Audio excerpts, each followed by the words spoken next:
Chapter 1. A Departure and a Romantic Adventure. It was the last day of term at Miss Pinkerton's academy. Miss Pinkerton was giving final instructions to her sister, Miss Jemima. "Is everything ready for Miss Sedley?" she asked grandly. "She will take the dictionary with her, of course." Miss Pinkerton's academy was one of the finest schools for young ladies. The academy had been visited by the great Dr. Samuel Johnson. He had also mentioned it in a poem. Miss Pinkerton could never resist mentioning the great man's name, and she gave her pupils a copy of his dictionary when they left the school. What about Becky Sharp? Miss Jemima now asked. Shall I give her a copy of the dictionary too? "Becky Sharp?" Miss Pinkerton exclaimed angrily. "We won't waste the dictionary on her." Becky Sharp was an orphan. Her mother, a Frenchwoman, had died some years previously. She had taught Becky French. Her father had been the school's art teacher. He was a talented man, but very fond of wild company and drinking. He'd begged Miss Pinkerton to take on Becky as an articled pupil at the school before he died. Becky Sharp was a good-looking, intelligent girl. She was small and slender, and she had sandy hair. Miss Pinkerton had realized how useful she could be because she knew French and could play music. Becky Sharp despised Miss Pinkerton and the moral atmosphere of the academy. The relationship between Miss Pinkerton and Becky Sharp grew worse and worse. Both of them were glad when the girl obtained a post as governess to Sir Pitt Crawley. Amelia Sedley was the daughter of a rich London stockbroker. She was a pretty girl, and she had healthy red cheeks and a warm smile. Everyone loved her because she was patient and kind. Amelia had asked Becky to stay at her family's house for a week when they left school. Soon the two girls had said goodbye to the headmistress, and they went out to the carriage. Just as the carriage began to move, Miss Jemima ran up to the window. Stop! She cried out excitedly. She pushed 2 parcels through the window. Some sandwiches, my dears. She told the 2 girls. And a book for you, Becky. She went on. Johnson's dictionary, you know. You can't leave without that. The good woman went back into the garden. She had defied her sister for once, but she was sure she'd done the right thing. The carriage drove off. Miss Jemima was horrified to see Becky Sharp lean out of the window and throw the precious dictionary back into the garden. Mr. and Mrs. Sedley were delighted to have their daughter back home, and they gave a kind welcome to her friend Becky as well. Amelia's older brother, Jos, was also at home. He had recently returned on leave from India, where he had an important and lucrative post in the East India Company's civil service. Jos Sedley had lived a very isolated life in India, and he was terribly shy of women. He was also extremely vain and dressed in the latest fashion. This made him look rather ridiculous as he was very overweight. It did not take long for Becky Sharp to understand Jos, and a certain idea began to take shape in her mind. She hated the prospect of working as a governess. That night, at dinner, Becky Sharp paid particular attention to Jos. He was flattered by the looks she gave him, and blushed frequently. Mrs. Sedley had had a curry prepared for her son, and Becky was offered some. "I must try some," she said. "I'm sure it's very good, if it comes from India." Old Mr. Sedley smiled quietly. He understood her sudden enthusiasm for India and curry. "Is it good?" he asked her softly. "Excellent," Becky gasped. "Try a chili with it," Jos suggested. "A chili?" Becky said faintly. The word chili sounded so cool that she took a whole one. It was hotter than the curry. In a moment she was red in the face. She could hardly breathe. "Water!" she cried. "Water, for heaven's sake!" Mr. Sedley laughed aloud. Even Jos laughed. Becky was furious, but she took the joke in good spirits. Mr. Sedley took his son aside after dinner and gave him a little advice. "That girl's determined to marry you," he said. "Nonsense," Jos replied, but he was very flattered. Jos began to think about Becky more and more. Soon he was convinced that he was in love with her. His behaviour towards her became stranger and stranger as he struggled against his shyness. Becky thought he was in love. Perhaps he might ask her to marry him. The future looked bright for her. There were two other frequent visitors to the Sedley household during Becky Sharp's stay there. They were two young army officers, William Dobbin and George Osborne. One evening, all the young people decided to go to Vauxhall Gardens together. Amelia was very excited because she was in love with George Osborne. He was a good-looking young man, and he was Mr. Sedley's godson. William Dobbin and George had been to the same school, and they were close friends. Dobbin was not as good-looking as his friend. He was tall and very shy. George and Amelia had known each other since they were children. Their families expected them to marry.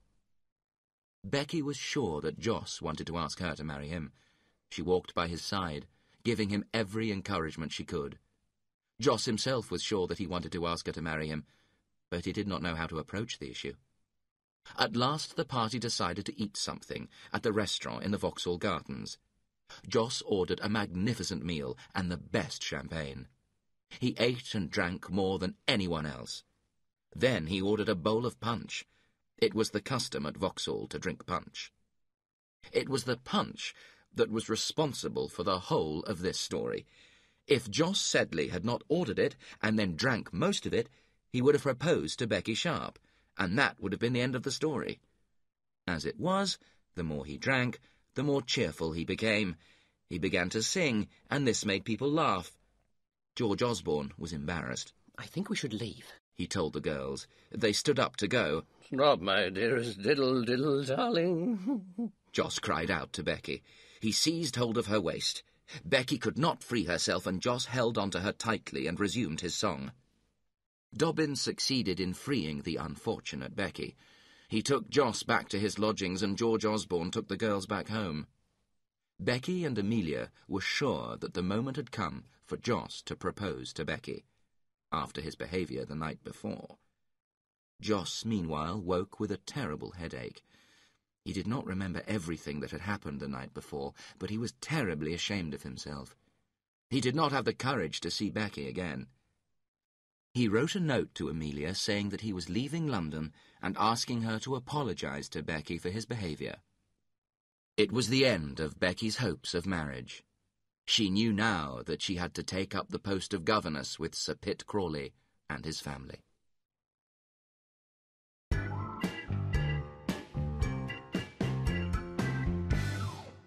Chapter 2. The Crawley Family. Becky's new employer was Sir Pitt Crawley. Sir Pitt Crawley had been married twice, and he had two grown-up sons from his first marriage, Pitt and Rawdon Crawley. After the death of his first wife, Sir Pitt had married again, this time choosing an ironmonger's daughter. They had two daughters. Sir Pitt had advertised for a governess to help in the education of these two children. Becky Sharp was young enough to have a romantic idea of what a baronet's establishment might be like. She was very shocked, therefore, to discover that Sir Pitt Crawley seemed hardly a gentleman at all. He was an elderly man who dressed badly and drank too much. He was also mean about money and preferred to spend his time eating and drinking with the butler rather than entertaining ladies and gentlemen. Sir Pitt Crawley's country residence, Queen's Crawley, was a large house, but it was in poor condition. Becky soon realised that the most important person in the house after Sir Pitt Crawley himself was the baronet's older son, Pitt. Unlike his father, he was rather a severe man with very strong religious opinions. It was clear that the father and son did not get along well. It was also clear that Sir Pitt's wife, the ironmonger's daughter, wielded no power in the house at all. Lady Crawley had been a lovely young girl before she married Sir Pitt Crawley. She'd given up a decent young man who loved her for the happiness of becoming Lady Crawley. Vanity Fair, indeed. Her beauty faded, and Sir Pitt became bored with her. The poor woman was despised by all. The only person who showed the slightest respect for her was the baronet's older son, Pitt. He behaved with a cold, formal correctness to her at all times. Sir Pitt Crawley's brother, Bute, was the local parson. He and his family lived in the village rectory. The relationship between the two brothers was not particularly good. They had quarrelled about money in the past, and they continued to plot against each other. Their plots centred around Sir Pitt's unmarried half-sister, Miss Crawley. Miss Crawley was a very rich, selfish old woman. She did not like Pitt Crawley because of his piety. She wanted to leave half of her money to Bute Crawley and the other half to Sir Pitt's second son, Rawdon. Becky rapidly decided on the most useful strategy to follow at Queen's Crawley. She wanted to keep everyone happy with least effort to herself. She won over the two daughters by letting them educate themselves rather than giving them difficult lessons to follow. Sir Pitt Crawley was involved in a large number of lawsuits with different people, and Becky soon learned all the details of these. She ordered his papers for him and helped prepare his accounts. She also helped him with the management of the estate and was very useful in every way. With his older son, Pitt, Becky took a different approach. She listened to his religious opinions very seriously and encouraged his political ambitions as well. The wealthy Miss Crawley soon arrived at Queen's Crawley, where everyone made a great fuss of her. Becky wrote to Amelia, describing how Sir Pitt provided the finest food and wines for her, and how the family at the rectory also did their best to entertain the selfish old lady. Sir Pitt's younger son, Rawdon Crawley, also came to stay at Queen's Crawley to be near his aunt. Becky told Amelia that the young army officer was very good-looking and had even asked her to dance with him at a country ball. Miss Crawley knew perfectly well that her relatives were waiting for her to die so that they could inherit her fortune. She was a shallow, pleasure-loving woman, and she only had time for the dashing young army officer, Rawdon Crawley. She regarded Pitt Crawley as a bore and was frightened of his religion and morality. She thought Bute and his wife were dull as well. It was not long before Becky Sharp had become a favourite with the old lady. Becky amused her by imitating the guests who were invited to dine at Queen's Crawley. Miss Crawley insisted that the governess sit beside her and Rawdon at dinner. I don't care about birth and social position, she said to Becky. Look at my brother Pitt, or look at Bute at the parsonage. None of them have got your intelligence, my dear. They're not even the equals of my poor old companion Briggs. No, what I care for is wit and breeding, and you've got both. She even confided in Becky about her hopes for Rawdon. I admired Nelson because he didn't care what people thought. He ran away with a beautiful woman. I hope some great man runs away with you, my dear, she went on. I hope Rawdon runs away with a girl, she added dreamily. A rich one or a poor one? Becky asked. Oh, a rich one, of course, Miss Crawley replied with a smile. Poor Rawdon hasn't got any money except what I give him. Is he terribly clever? Becky asked. Clever? The old lady laughed. Rawdon hasn't got an idea in his head, but I want him to succeed. He's so delightfully wicked. Although Becky told Amelia in her letter that Rawdon had danced with her, she did not tell her friend everything about the young army officer's behaviour towards her. One evening, when Becky was playing the piano, Rawdon stood close to her, bending over the music. He had even written her a note while she was singing after dinner once, and hidden it in her music book. Becky picked up the note and dropped it into the fire. What's that, my dear? Miss Crawley asked sleepily. A false note, Becky replied with a little smile. Rawdon blushed furiously.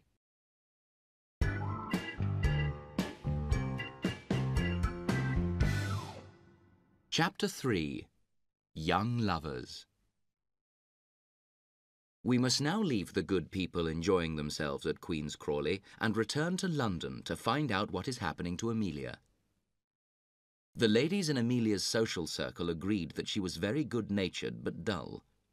The Misses Osbornes and Dobbins patronised the poor girl terribly, and Amelia was very shy in their company. What does George think? they asked each other in wonder. George Osborne himself became used to the idea that he was making an enormous sacrifice in marrying Amelia. He continued to visit the Sedley household, of course, but days went by when he ignored Amelia. She suffered, but she told no one about her suffering. Only George's friend Dobbin realized that the girl was unhappy. Meanwhile, great events were taking place in Europe. Napoleon's army was defeated by the Allies, and the Emperor was forced to abdicate and take up residence on the island of Elba. The financial markets of the world were disturbed. Mr. Sedley suffered heavy losses in his investments on the stock exchange. One day, George Osborne visited Amelia and invited her to dine with his family at Russell Square that evening. Amelia was delighted and accepted happily. Amelia arrived early at the house and was talking with George's sisters when Mr. Osborne came home. Mr. Osborne seemed surprised to see her there. George is home today, Papa. One of the sisters explained. He'll be coming in to dinner soon. Will he indeed? Mr. Osborne said crossly. He'd better come in on time. I won't hold dinner for him. Mr. Osborne sat down gloomily. When the clock struck the usual time for dinner, he rang for the butler. Dinner, he ordered angrily. Mr. George isn't in yet, the man replied. Damn Mr. George, sir. I'm the master here. Mr. Osborne commented angrily. Dinner, I say. The ladies looked at each other in fright. Dinner was a silent affair. Mr. Osborne said nothing, and no one else knew how to make conversation. George arrived halfway through the meal and did not seem to notice his father's bad humour.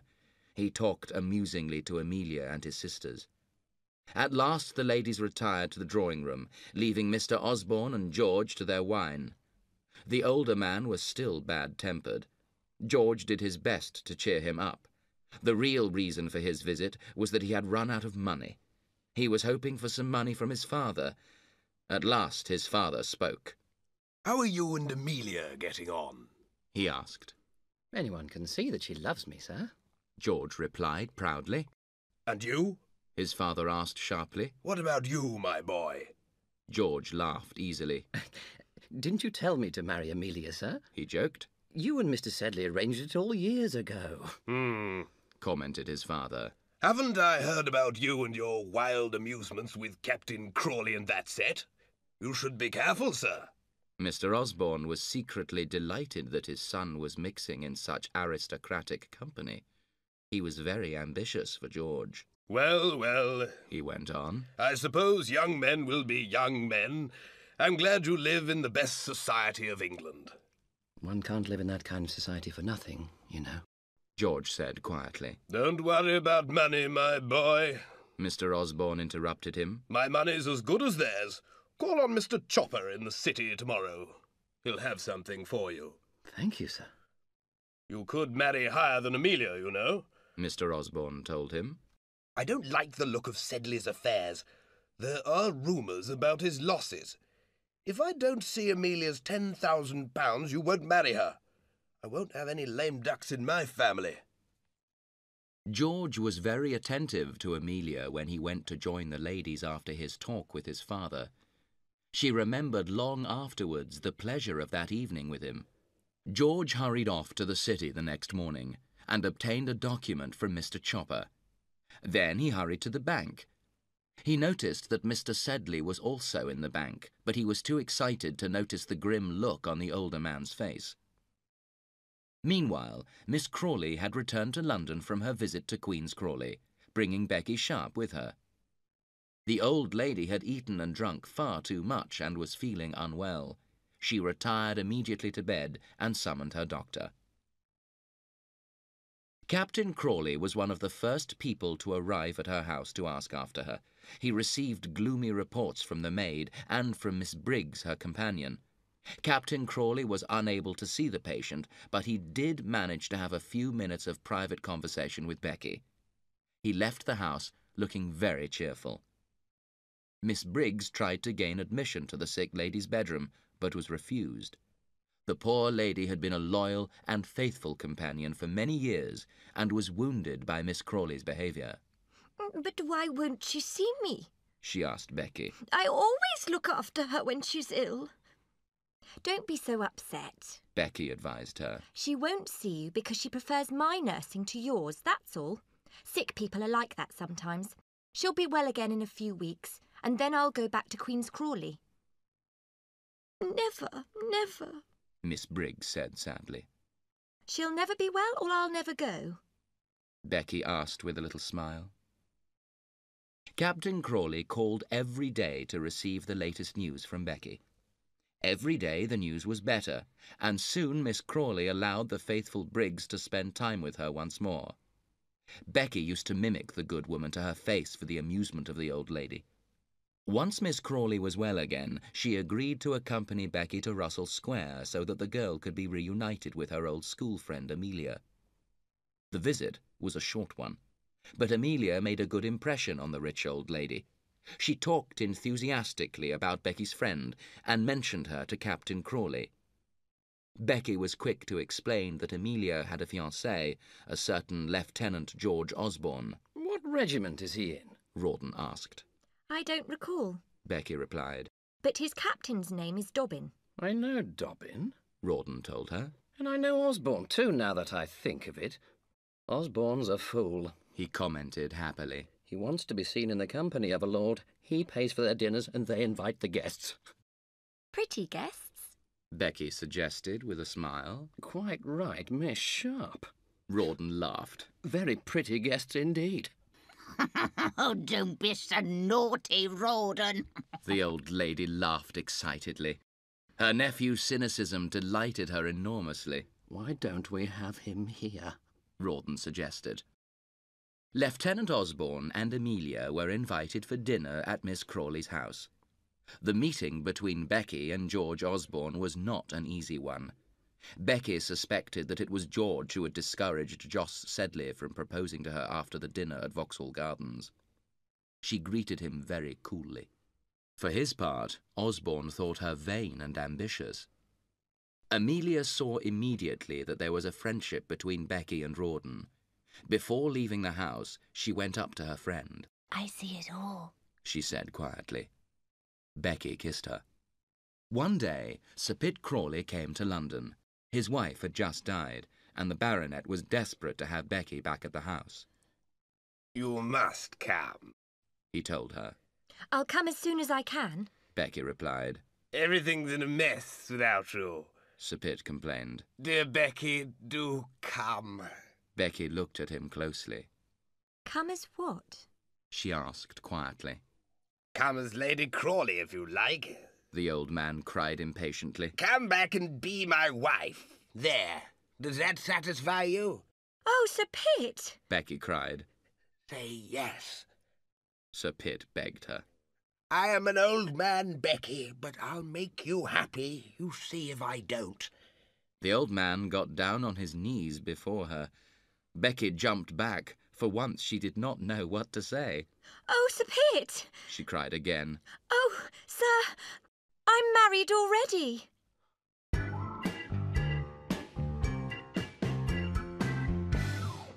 Chapter 4. A Family Bankruptcy. Miss Briggs happened to be passing the room where the interview between Becky and Sir Pitt was taking place. She heard both his offer of marriage and Becky's refusal of it. She did not stay long enough, however, to hear the reason for the refusal, that Becky was already married. Miss Briggs carried the exciting news to Miss Crawley. Miss Crawley was impressed that Becky had refused the baronet and secretly relieved. She talked the matter over with Briggs, and the two women agreed that Becky must be in love with someone else. Find out who it is, Miss Crawley ordered her companion. Becky admitted to Miss Briggs that she was in love with someone else, but she refused to tell Briggs who the man was. She did not tell Miss Crawley either when the old lady interrogated her.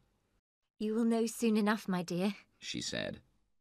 That evening, when she was alone in her bedroom, she wrote a letter.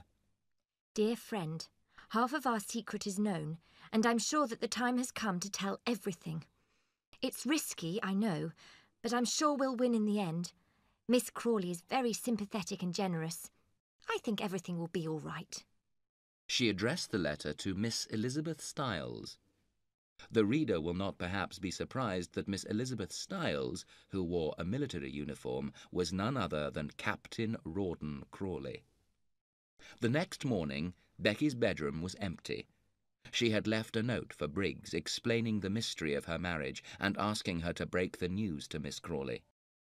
It was bad luck for Becky that Mrs. Bute Crawley arrived at the house that morning.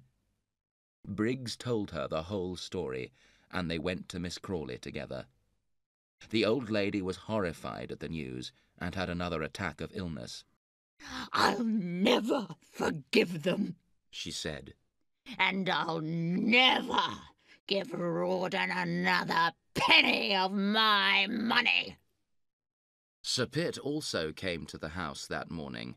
He wanted to see Becky. "She's got to come back to Queen's Crawley with me," he told Briggs. "I can't manage without her." But don't you know she's married? Briggs replied in astonishment. "What do I care about that?" the baronet said angrily. "I know she's married." She left the house this morning, sir. Briggs explained. Miss Crawley is very upset by the news of her marriage to Captain Rawdon. When Sir Pitt heard that Becky was married to his own son, he broke into a furious rage. Then he left the house very noisily. But what if she doesn't forgive me?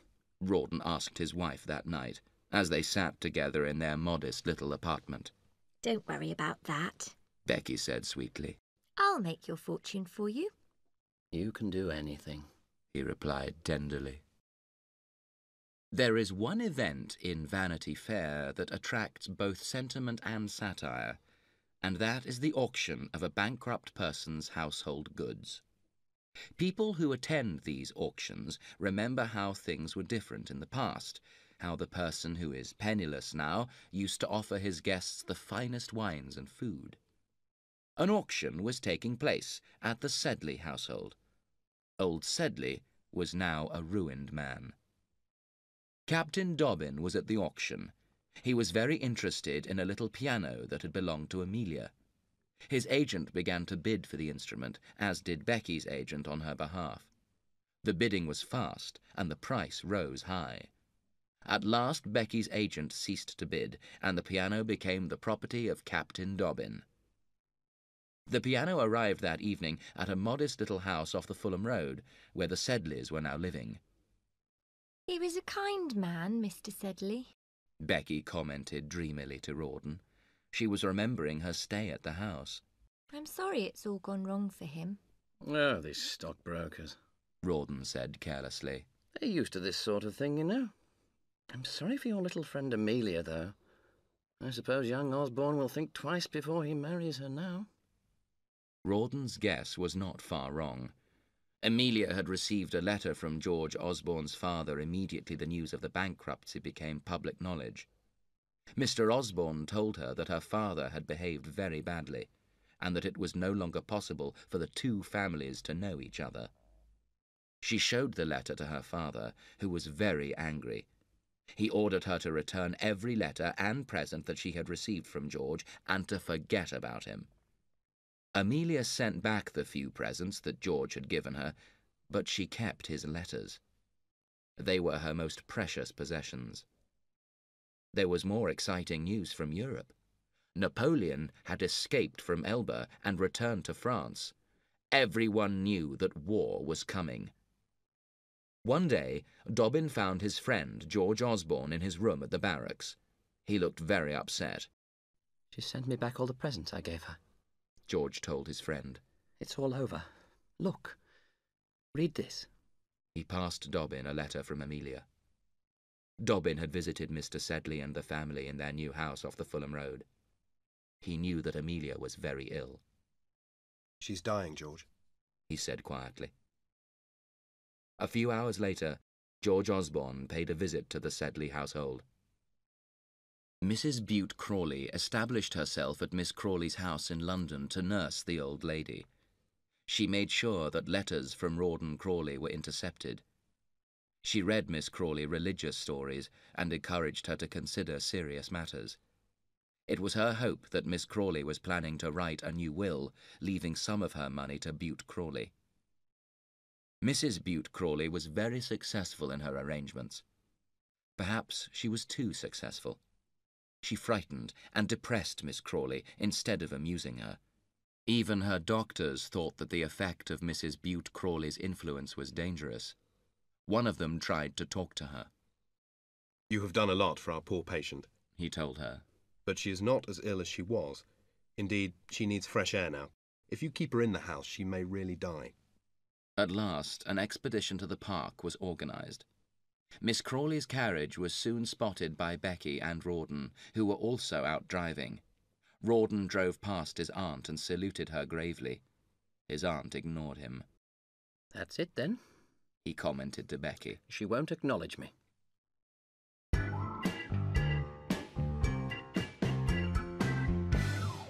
Chapter 5.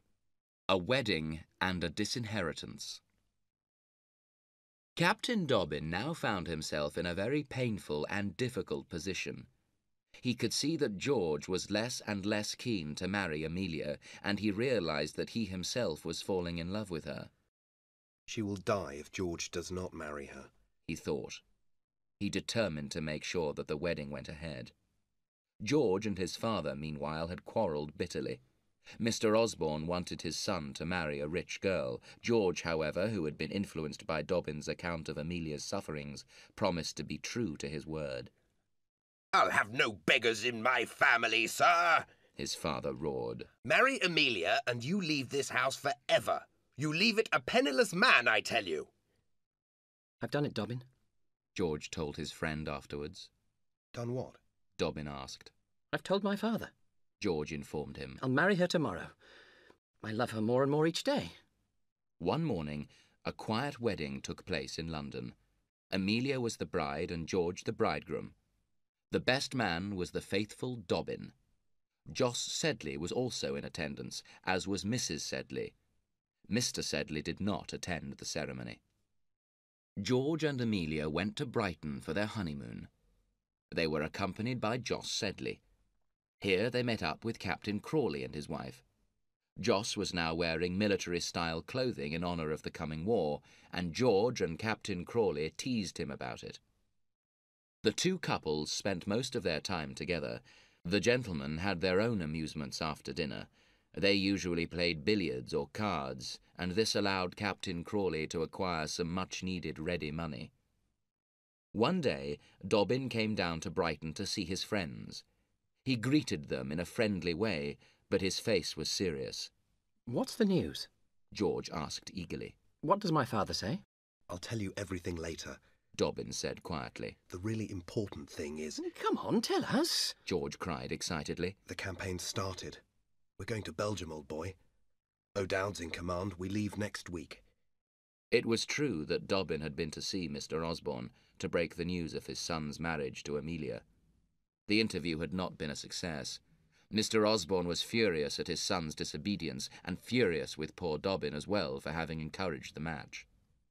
When he returned home that evening, Mr. Osborne sat for many hours in his study. He adored his son, but he was a very proud man, and George's marriage had disappointed him bitterly. Mr. Osborne took down the family Bible, where the names of all his children were inscribed. He eliminated George's name. Then he wrote a letter to the bank, instructing the cashier not to pay further funds to his son. Another visitor who was staying at Brighton was Miss Crawley. Becky made Rawdon write the old lady a note. Then Becky took the note to Briggs and begged her to deliver it. Miss Crawley laughed when she read it. Don't you see? She cried. Rawdon never wrote a word of it. His letters are always about money, and they're full of spelling mistakes and bad grammar. It's that little governess of his who told him what to say. In her heart she felt sad and bitter. She knew that everyone wanted her dead. They wanted her money. You may tell Captain Crawley, she informed Briggs, that he can call on my lawyer in London There will be something for him there. Rawdon and Becky were delighted at the news from Miss Crawley. They hurried as fast as they could to London. Rawdon then made his way to the lawyer's office. He looked gloomy when he joined Becky. "It's a rotten trick, Becky," he told her. "The old lady's only given me £20. The joke was too good for Becky to resist. She looked at Rawdon's serious face and burst out laughing.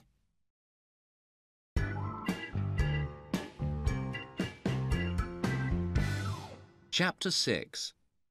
Preparations for War. The Osbornes and Dobbin now made their way to Chatham, from where the regiment was to embark for Europe. Amelia was presented to Peggy O'Dowd, the commanding officer's wife. Peggy O'Dowd was a friendly Irishwoman, and she made Amelia very welcome.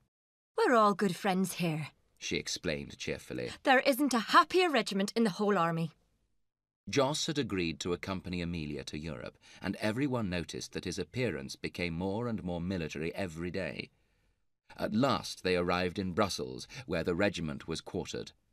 Everyone was delighted with the city, and all the Vanity Fair booths were laid out before them, with their usual attractions. There was gambling for those who liked it, there was a theatre, and above all there was a huge throng of lords, ladies and gentlemen. George was enthusiastic about the social life of Brussels. One evening he danced with one of Lady Bareacres' daughters. He even invited the Bareacres to a grand dinner. They accepted the invitation, but they refused to speak to poor Amelia, whom they considered their social inferior. She passed a very miserable evening in their company. One day Captain Crawley and Becky arrived in the city. They were travelling with General Tufto, and they mixed in the very highest military circles. George was quite proud to know the Crawleys and to be seen around the city with them. Becky was in the very best of humours. She teased poor Joss about their old romance, and she flirted with George. Amelia was uncomfortable in her presence. She felt that Becky's influence on her husband was not a good one. Dobbin was more forthright still. "What a humbug that woman is," he commented to George. A grand ball was planned, and everyone was desperate to have a ticket to the social event of the year. Joss and Mrs. O'Dowd were unlucky, but the Bareacres obtained tickets for Captain Osborne and his wife. Dobbin was given a ticket by a general he knew. George bought new clothes for Amelia and drove her to the ball. She did not know anyone there, and sat by herself while her husband went off to look for his friends. Amelia was unhappy, and the only person who came to talk to her was honest Dobbin. Becky, meanwhile, had made a splendid entrance. She immediately joined the most select group of people at the ball, and was soon the centre of attention with the men there. She spoke French perfectly, and everyone wanted to dance with her. Then she spotted Amelia, and came over to join her on the bench. She criticised her clothes, commented happily on the ball, and then gave her friend a lot of advice that humiliated poor Amelia even more. When George saw that Becky had joined his wife, he too hurried over to the bench. He asked Becky to dance, and she agreed. They danced together 2 or 3 times. Amelia was very unhappy. Tears came into her eyes. Then George ran back to collect Becky's shawl and flowers. Becky was leaving the ball. George carried her bouquet to her, but when he gave it to her, she saw that there was a note lying among the flowers. Becky had received many such notes in her life. She smiled at George and turned towards her husband. Amelia was watching the scene between George and Becky. She turned very pale. "William," she said quietly, "I don't feel very well. Please take me home." Dobbin escorted her away from the ball. George, meanwhile, was in a very elated mood. He did not notice that his wife had left the ball. He gambled at the tables, winning repeatedly. Then he began drinking heavily. Dobbin found him in a very excitable mood when he returned from Amelia's hotel. "Come out, George," Dobbin said quietly. "Nonsense!" George cried. "Come and drink with me, my old friend." Dobbin came close to him. "The enemy is advancing," he whispered. "We're leaving in 3 hours. There was little sleep for anyone that night. Everyone was busy preparing for the sudden departure for the battlefield. George made his way quickly to the hotel, where Amelia was already in bed. He thought about the short weeks of his marriage and blushed with shame when he thought about the note he had given to Becky Sharp. What will happen to Amelia if I die? He asked himself. He wrote a letter to his father, asking him to look after his wife if he was killed and thanking him for his past kindness. He was very kind to her the next morning before he went away. Amelia was very upset to see him go. The O'Dowds were also making their preparations for the departure. Call me at 1:30, my dear, The Major said quietly to his wife. and have my things ready for me. This was his way of indicating that the regiment was marching the next morning. Rawdon spent the last hours with Becky, reckoning up what he could leave behind for Becky if anything happened to him. Look, He said. I've been lucky recently at cards. Here's £250 in cash, then there are my horses. Captain Crawley, who cheated his friends at cards and who never paid his debts, had tears in his eyes when he lifted Becky up to kiss her goodbye. Becky had wisely decided not to give in to her emotions. Captain Dobbin called on Joss very early in the morning. Joss was not pleased to be woken up, and he greeted Dobbin without enthusiasm. What can I do for you? He inquired coldly. George and I are marching in an hour. Dobbin explained. I want you to look after your sister. If something happens to the army, take her back to England. You're the only person she's got. Soon after, they all marched out of the city.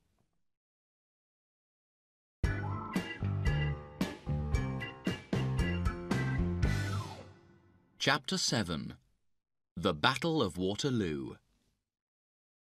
There was great excitement in Brussels after the British army had marched out to meet Napoleon's troops. Joss, meanwhile, was surprised to receive a visit from Becky Sharp that morning. He'd not been invited to any of the grand social events in which she had played such a brilliant part, and he was offended at her neglect. Becky, who was not sure of a British victory, decided to become friends with her old admirer again.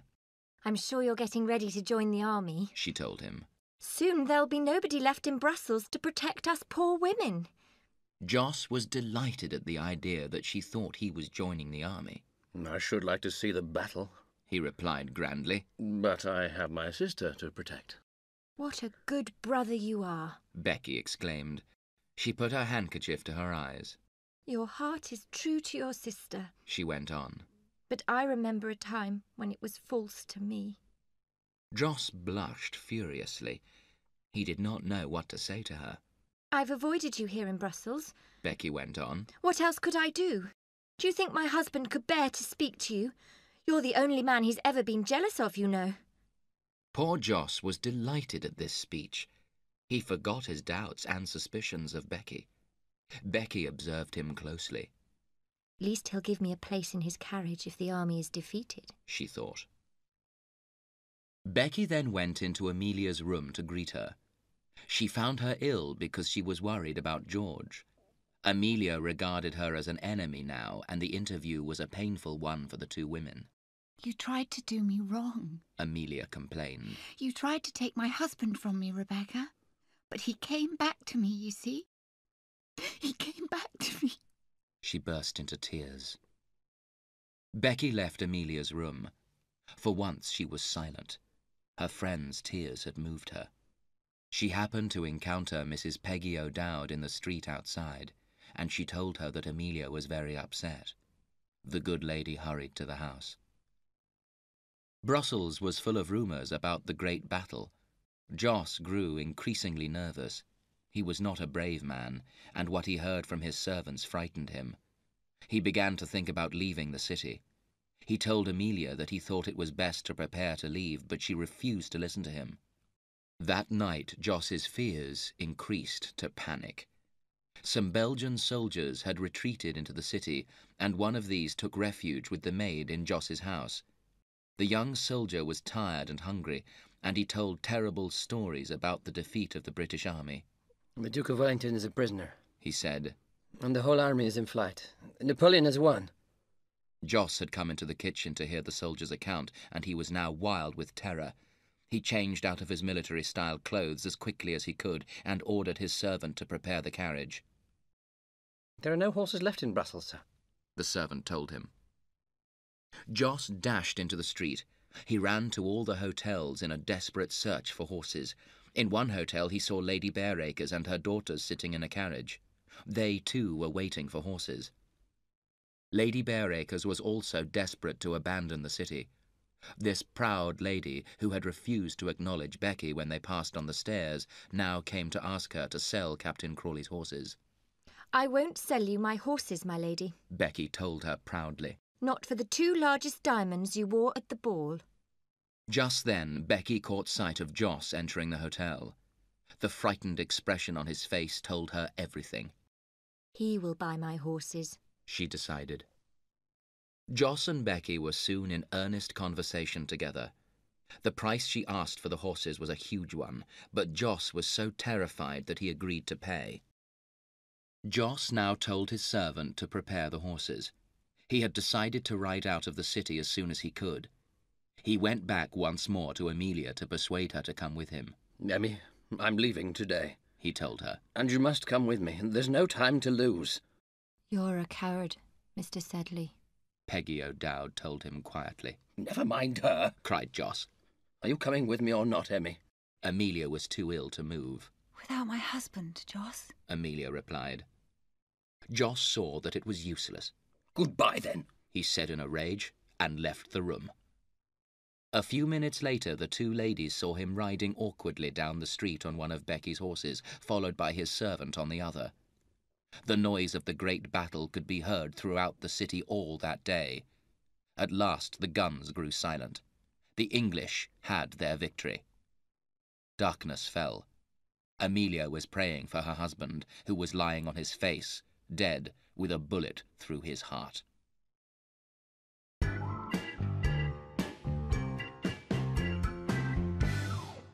Chapter 8. Miss Crawley. Old Miss Crawley was now living in Brighton, and she read the news of the Battle of Waterloo with great interest.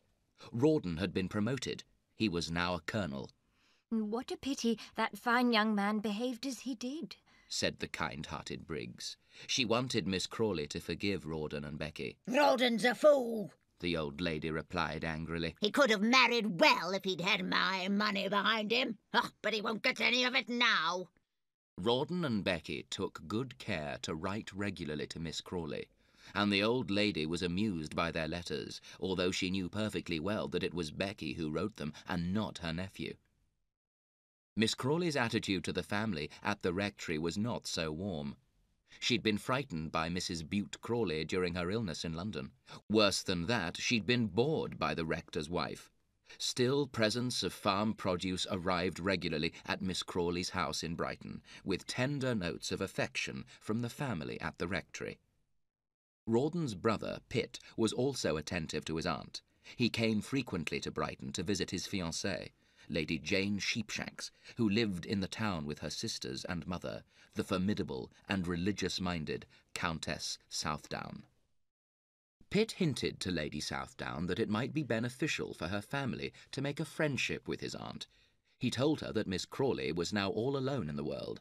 "I'll certainly visit the poor lady," the Countess responded enthusiastically. "I'll leave her some religious literature as well." "No, my dear lady," said the artful Pitt. "She has been seriously ill, and she has not been accustomed to think of spiritual matters. We must proceed slowly. Besides," he added quietly, "we don't want to frighten the poor lady. She has £70,000. Think of that." Countess Southdown nodded her head in agreement. The next day the Southdown carriage pulled up outside Miss Crawley's house. The visit was a great success, and Miss Crawley took particularly to Pitt's fiancée, Lady Jane. Pitt was in high spirits and spent his time daydreaming about the old lady's £70,000. News of the friendship between Pitt Crawley and his aunt soon reached the rectory, and Mrs. Bute Crawley decided to make one further effort to win the old lady's fortune for her family.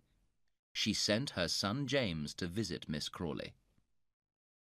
James was a student. He was a simple young fellow, more interested in sport and beer than in his studies.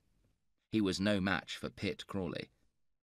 The older man encouraged him to drink too much wine and led him on to entertain the ladies with some exciting sporting stories. James swayed drunkenly up the stairs to his bedroom. When he arrived there, he opened the window and lit his pipe. He stared happily out at the sea, smoking contentedly. He had forgotten, however, to close the bedroom door behind him, and the smell of pipe tobacco spread through the house. The following morning, he received a note from Briggs. Dear Sir, Miss Crawley has spent a sleepless night because of the smell of pipe tobacco throughout the house. She is too unwell to see you before you leave the house. And so ended the rectory family's hopes of receiving Miss Crawley's fortune. Rawdon and Becky, meanwhile, were enjoying themselves in Paris, where they had enough money to live in luxury thanks to the huge price Joss had paid for the horses. Becky gave birth to a son during their stay in Paris. Miss Crawley was furious at the news and immediately ordered Pitt and Lady Jane to marry. She promised to leave them the bulk of her fortune after her death. The newlyweds settled into Miss Crawley's Brighton home, and they were all ruled over by Lady Southdown from her neighbouring house. Lady Southdown was so terrifying that Miss Crawley lost all her cheerfulness. She even began to treat Briggs kindly as she moved slowly towards death. The old lady died, clinging in fear to Lady Jane.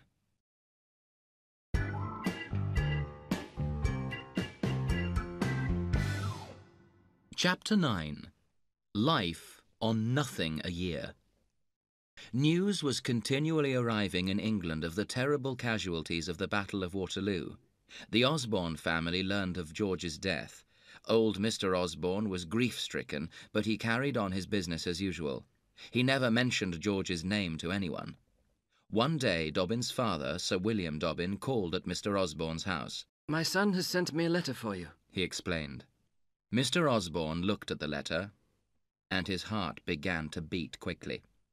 The writing was his son's. It was the letter George had written before leaving Amelia in Brussels. Mr. Osborne suffered greatly in this period. He travelled to Belgium to visit the site of the historic battlefield, and he saw George's burial place.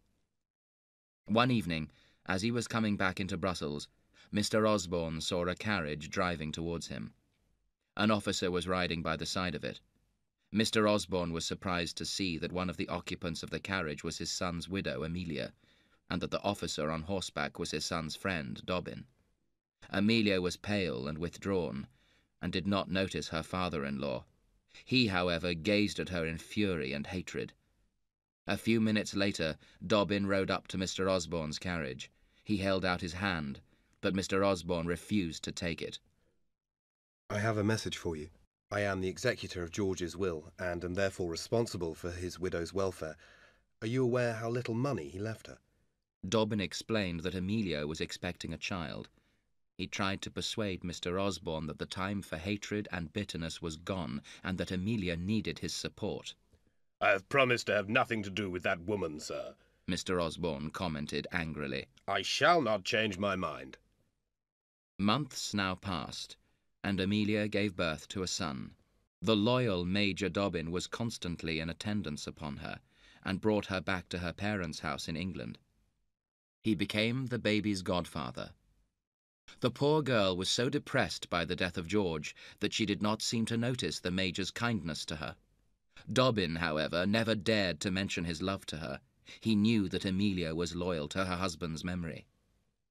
One day, the Major came to Amelia's house, looking particularly serious. I'm going away, he told her. I shall be gone a long time. You'll write to me, won't you, my dear? I'll write to you about little Georgie. Amelia replied with a smile. How kind you've been to us, dear William. 3 or 4 years after their triumphant stay in Paris, Rawdon Crawley and Becky were living in a fine little house in Curzon Street, Mayfair. They entertained their friends splendidly, yet there were few of their friends who did not sometimes wonder how Colonel Crawley managed to live so well. He did not seem to have any income at all. There are many people in Vanity Fair who succeed very well on nothing a year, The Colonel, for example, was an excellent card player and excelled at billiards and other games of chance. He spent many evenings playing against his friends, and his winnings provided him and Becky with the small amounts of cash they required. For the rest, the couple lived on credit, as many others in Vanity Fair are obliged to do. The house in Curzon Street belonged to Mr. Raggles, who had previously been Miss Crawley's butler. After leaving Miss Crawley's service, Mr. Raggles and his wife had bought a shop selling foodstuffs. They worked hard and saved their money carefully. After many years, Mr. Raggles was able to buy the little house in Curzon Street. He intended to rent out the property and was delighted to have a member of the Crawley family as his tenant. The young couple also ordered their food from Raggles' shop. One of Becky's first plans when they settled in London was to establish good relations with Rawdon's brother, Pitt. He had inherited most of Miss Crawley's fortune. Although Rawdon and Becky had their house in Mayfair and gave select little parties there, society ladies did not want anything to do with Becky. They had heard too many unpleasant stories about her from people like Lady Bareacres. Most of the visitors to Curzon Street were gentlemen. Becky found this position humiliating, and she determined to do something about it. One of the regular visitors to the Crawley household was Lord Steyne, a great and powerful nobleman who occupied a very strong position in London society. Lord Steyne was one of Becky's greatest admirers. Becky thought that Lord Steyne could introduce her to London society. This was not a happy time for Rawdon himself.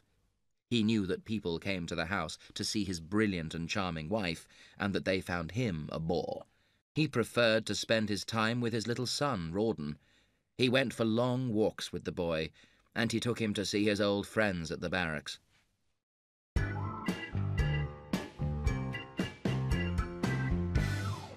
Chapter 10. Misleading Letters. Jos Sedley returned to India after his adventures in Brussels. He sent a small amount of money to his parents to maintain their modest little house in Fulham. The Sedley household lived in a very small way.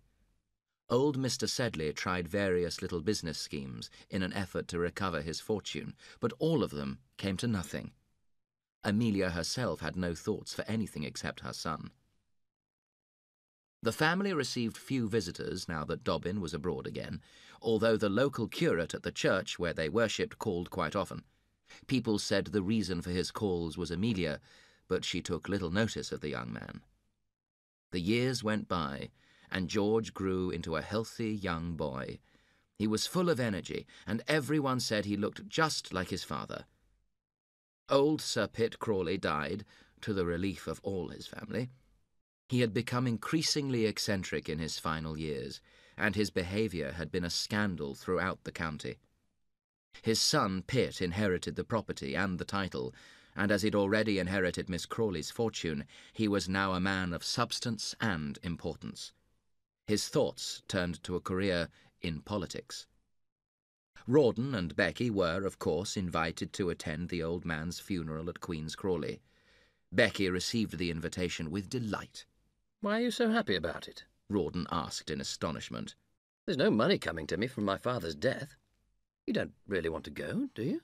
Of course we're going, Becky cried. Lady Jane shall present me at court next year, and Pitt will give you a seat in Parliament. "What about little Rawdy? Is he coming with us?" Rawdon asked tenderly. He did not like being parted from his son for more than a few days. No, said Becky. He can stay here with Briggs. She'll look after him. The faithful Briggs had come to work for the young couple after Miss Crawley's death. The visit was a great success for Becky. She behaved herself with modesty and tact in front of the new Sir Pitt Crawley, and flattered his political ambitions. She talked sentimentally about her son in front of the kind-hearted Lady Jane, and won that lady's friendship. With Lady Jane's mother, the Countess of Southdown, she talked religion. Amelia, meanwhile, wrote regularly to Major Dobbin, who was with the army in India. She gave him all the news about Georgie. She also visited his sisters sometimes.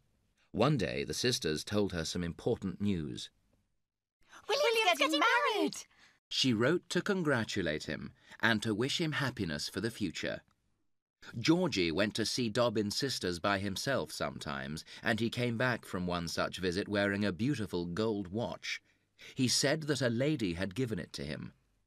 Amelia guessed that the lady was a member of the Osborne family. In fact, it was George Osborne's sister, who had also been visiting the Dobbin sisters.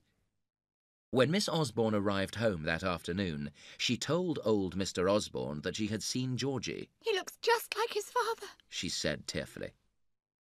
The old man did not reply, but he went very red in the face and began to shake with emotion. He still hated the Sedleys, but he wanted to see his grandson. Slowly a plan began to form in his mind. Dobbin was astonished to receive Amelia's letter congratulating him on his coming marriage. It was true that Peggy O'Dowd had been trying to persuade him to marry a relative of hers, but Dobbin was in love with Amelia. He was not interested in any other girls. When he read Amelia's letter, he realized that she did not understand what he felt for her. Don't you realize that it's you I love? He thought. Don't you remember how I looked after you when George was killed? How I brought you safely back to England? A little while later, Dobbin received another letter from England. His sisters told him about Amelia. She's going to marry the curate at our local church, they wrote. And George is going to live with his grandfather. Both pieces of news disturbed Dobbin very much. Amelia will not marry again, he thought. And I'm sure she'll never give up Georgie to Mr. Osborne. He suspected that she was in trouble, and once again he was determined to help her. He immediately asked for urgent leave to go to England.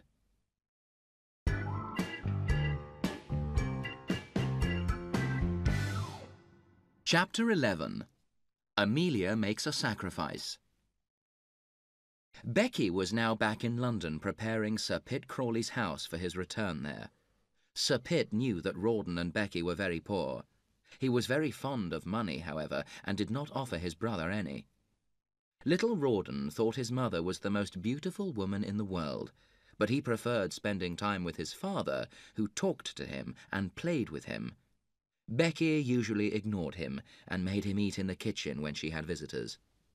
One evening, the boy was in bed when he heard his mother singing. Becky had a fine voice, and the little boy crept downstairs to listen. He opened the door of the drawing-room so that he could hear better. Lord Steyne was in the room with his mother, and he saw the boy. Becky rushed out of the drawing-room and smacked Rawdon very hard. The boy ran away to the kitchen. I'm not crying because she hit me, he told the servants. but why can't I listen when she sings? She sings for that man, but she never sings for me. Rawdon and Becky had many creditors, but the sight of Lord Steyne's carriage outside the house every night made them confident that Becky was rich. They knew that Lord Steyne was one of the richest men in England. As for Colonel Crawley, he felt out of place with the fashionable people who came to visit his wife. He spent most of his time playing with little Rawdon, or dining at one of his clubs with his old army friends. He saw very little of Becky in this period. Trouble came to the Sedley household. The family had just enough money to live off from Joss, but old Mr. Sedley began to invest the money that Joss sent from India. All his investments failed, however, and he lost the money. Mrs. Sedley was afraid of the tradesmen who wanted to be paid. Amelia did not know anything about the financial difficulties of the household. Just when Mrs. Sedley was desperate about money, a letter came for Amelia from old Mr. Osborne. He said that he wanted Georgie to come and live with him. He wanted to give the boy a splendid education, and Mr. Osborne promised to leave him all his money when he died. He also offered to pay Amelia a small allowance. Amelia was offended by Mr. Osborne's offer, and she refused it. The great day came for Becky when she was presented at court to George IV. She attended the event with Sir Pitt and his wife, Lady Jane. Everyone noticed that she was wearing some splendid diamonds for the occasion. Where did they come from, Becky? Rawdon asked her in wonder. Where do you think, you silly man? She said with a laugh. I hired them, of course. You don't suppose that all the diamonds that ladies wear to court belong to them, do you? Becky never returned the diamonds to a shop, however, after her appearance at court. She hid them away in her desk. The only other person who knew the truth about them was Lord Steyne. Lord Steyne called on Becky later that day. "Send that Briggs woman away," he complained. "I can't come here without running into her." I can't, said Becky sadly. I owe her money, you see. She gave me all her money to invest for her, and I've spent it. Lord Steyne swore angrily. "How much is it?" he asked angrily. That evening, Becky received a cheque from Lord Steyne. She did not pay off her debt to Briggs, however. She paid some of her other bills, and the rest of the money she hid away in the desk with the diamonds. At last Amelia discovered the truth about her father's investments. The Sedleys were now completely ruined. The only way to save the family was to accept old Mr. Osborne's offer to look after Georgie. The boy himself was quite excited at the idea of going to live with his rich relatives. He did not realize how much his mother suffered at the change. It nearly broke her heart to see the boy go off to his new home, but there was nothing else she could do.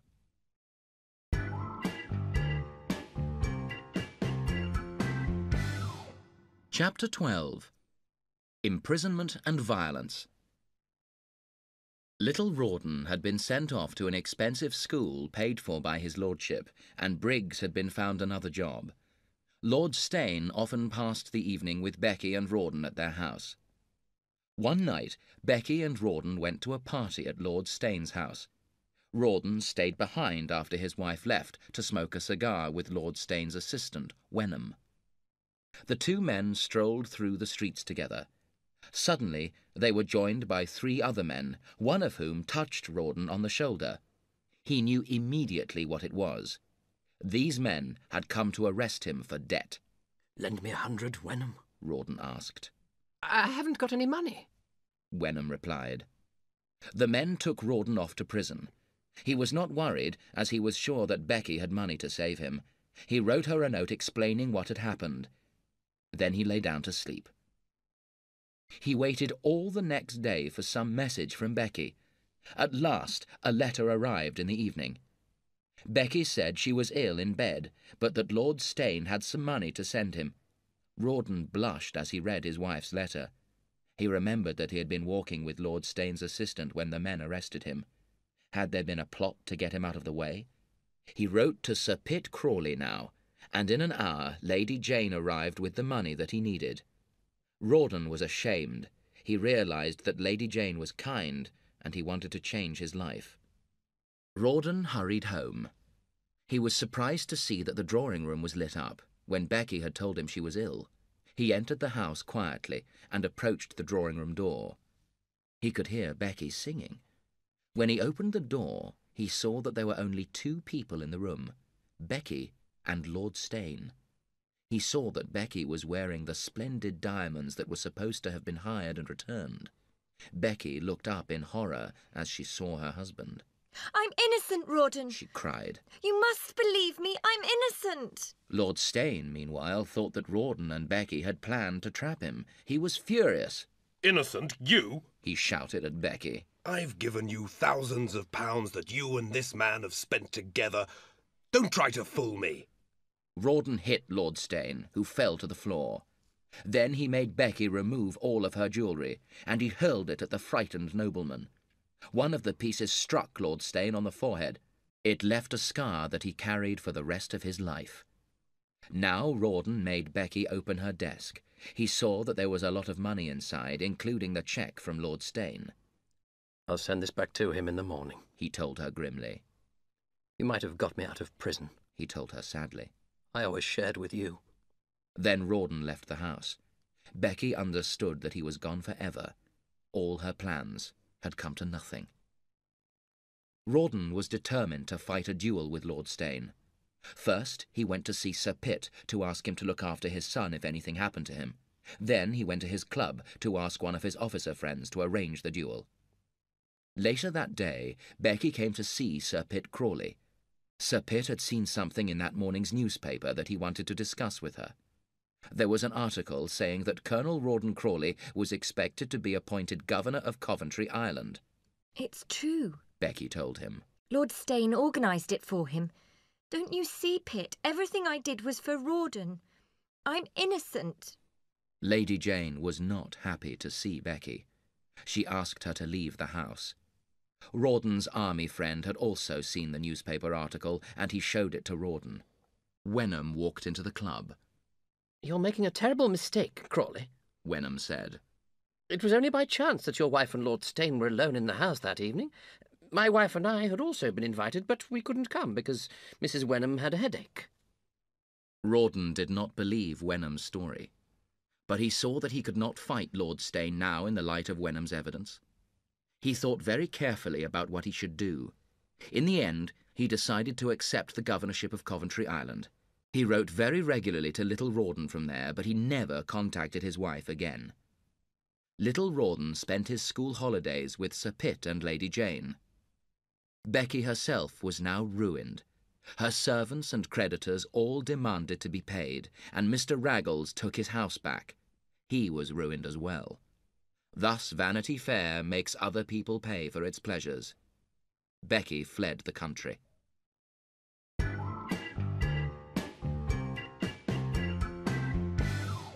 Chapter 13. Final Destinies. Major Dobbin came as quickly as he could back to England. He met Joss on the journey, and they travelled together.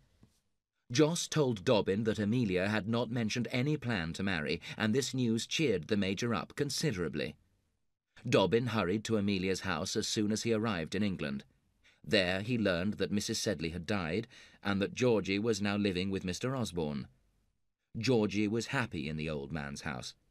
He did not think often about his mother. He did not understand her pain. Mr. Sedley died soon after Dobbin's arrival in the country, and Dobbin was now George's guardian. He had to pay a visit to Mr. Osborne to discuss the boy's future. Old Mr. Osborne had looked through his son's papers, and he now realized that Dobbin had been sending Amelia money for years.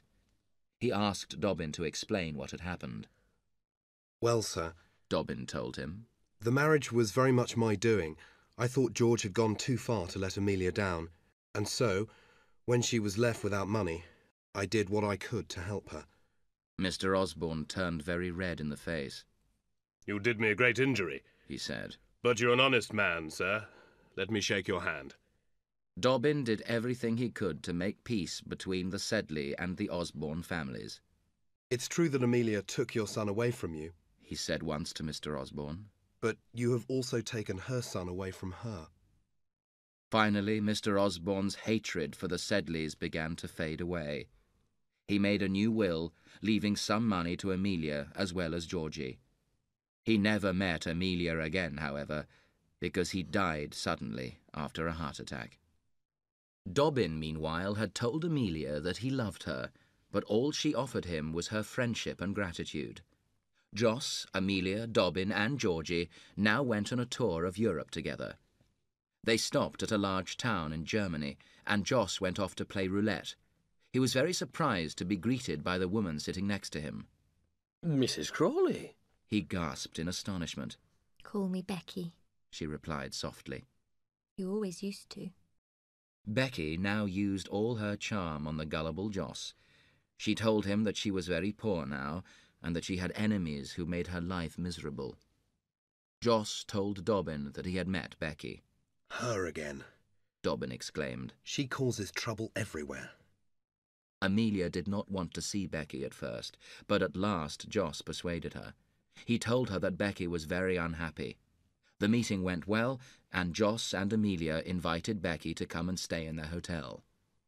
For once, Dobbin was angry with Amelia. "Don't let her come," he advised her. "She wasn't always your friend, Amelia." Amelia was suddenly very angry with Dobbin. She remembered how unhappy she had been when her husband had abandoned her at the ball to dance with Becky. "That was very cruel of you," she cried. The next day, Dobbin apologized for his remark. He said that he had heard bad things about Becky. Amelia did not forgive him. "I've loved you for many years," he told her bitterly. "Now I see that you are not worth the devotion I've spent on you. You can cherish memories, but you cannot love as I do. It's not your fault, but I've decided, I'm going away. I shan't ever come back. Becky overheard the argument between Amelia and Dobbin. She's a fool, she thought. That man loves her. Dobbin left the town and returned to England. The days went by, and Joss and Becky spent more time together. Amelia and Georgie missed Dobbin terribly. Amelia wrote to him, but she did not tell anyone that she had done so. You must go away from here, Becky told Amelia. You must go away and marry again. You must accept your faithful friend. I shall never marry again. Amelia told her. I have tried, but I can't forget George. He was the only man in my life. Becky gave her friend an old letter. Amelia was astonished to recognize George's handwriting. It was the letter he had put among Becky's flowers the night of the dance in Brussels. He had asked Becky to run away with him. At first, Amelia cried when she thought about her faithless husband. Then she began to remember Dobbin and his constant love for her.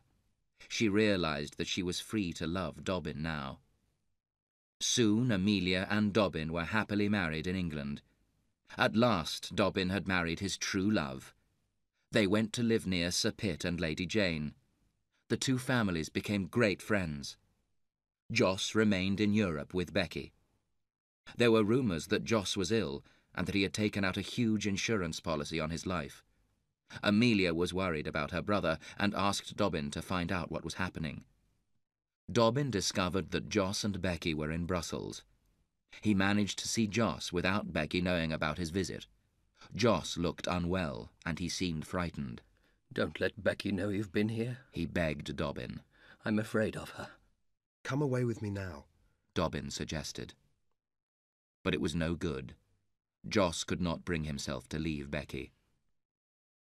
3 months later, Joss was dead. The circumstances were suspicious, and at first the insurance company refused to pay the sum due on his life policy. The company had no evidence that Joss's death was due to unnatural causes, however. In the end, they paid the money. Becky, who now called herself Lady Crawley, settled in England once more.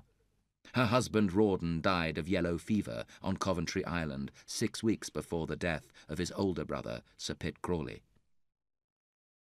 The whole Crawley estate thus came to Becky's son, who became Sir Rawdon Crawley. He always refused to see his mother, but he made her a generous allowance. Amelia and Dobbin saw Becky once again when they were in London with their children.